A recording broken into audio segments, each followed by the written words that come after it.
एक आप लोग लोकगीत में आप लोग सुनिएगा। अरे उजले बगुल बिना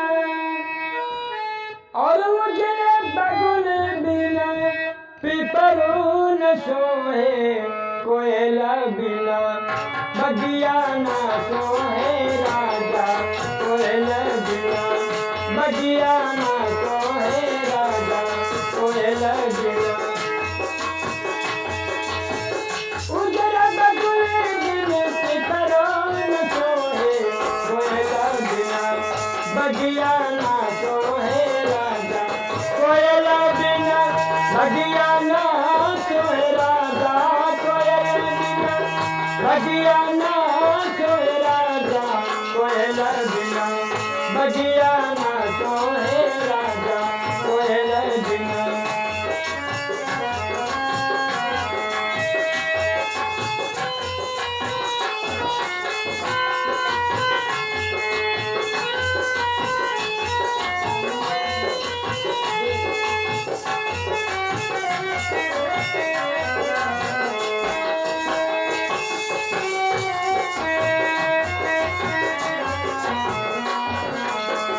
बगिया ना सोहे राजा कोयल बिना कोयल बिना बगिया ना सोहे राजा कोयल बिना बगिया ना सोहे राजा कोयल बिना बगिया ना सोहे राजा कोयल बिना बगिया ना सोहे राजा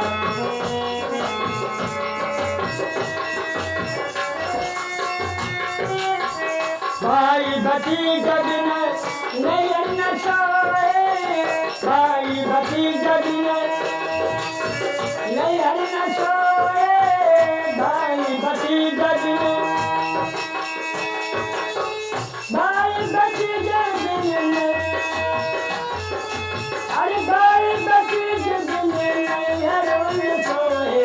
देवर बिना अंगना ना सोए राजा देवर बिना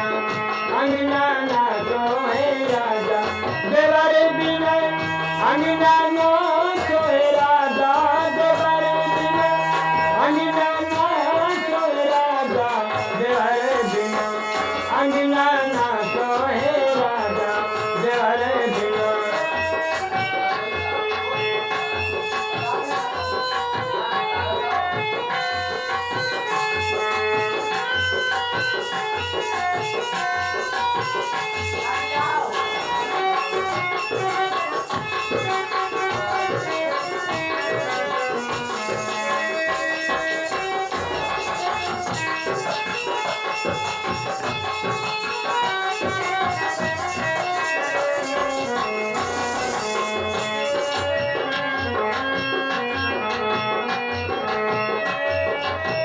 सासु ससुर बिना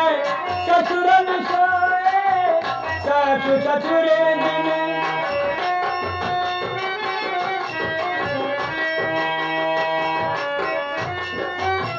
सासु ससुर बिना ससुर न सोए सासु ससुर बिना सासु ससुर बिना सासु ससुर बिना ससुर न सोए सैया के बिना सजिया ना सोहे राजा सैया के बिना ओ सैया के बिना सजिया ना सोहे राजा सैया के बिना सजिया ना सोहे राजा सैया के बिना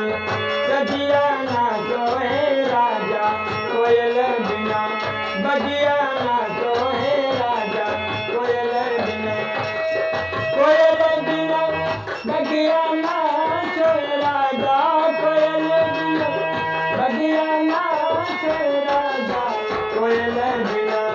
बगिया ना सोए राजा कोयल बिना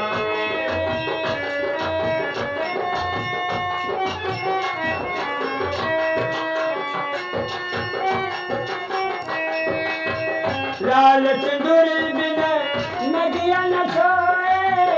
लाल सिंदूरी बिना लाल सिंदूरी बिन मंगिया न सोए